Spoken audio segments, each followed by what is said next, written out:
Hey guys, today I'm going to tell you how to use navbar and how to customize navbar in Samsung S26 Ultra.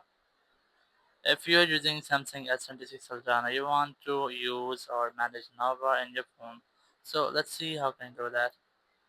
You just have to simply open your settings, and once you are in settings, just scroll down, look for lock screen, then click on navbar. Now once you are in navbar, you have to make sure that you have enabled navbar for all of your apps,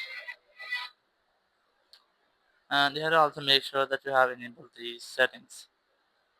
Now after enabling your navbar for all of your apps and all your settings, you just have to go back, and here let's say I've enabled my navbar for my clock app.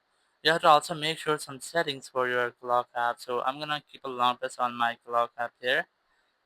Click on this info icon, and here go to notifications. You have to make sure that you have enabled live notifications and lock screen notification for your clock app or for any app for which you want to use navbar. Now go back, and I'm gonna open my clock app here.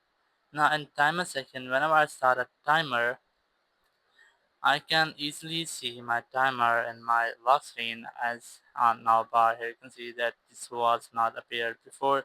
Once I have started a timer, now it's appeared here. You can easily manage or stop or resume your timer from here, or you can also double click on it to open your clock. Now the same thing goes for your music. If you play a music, so you can also manage your music in your navbar on your lock screen.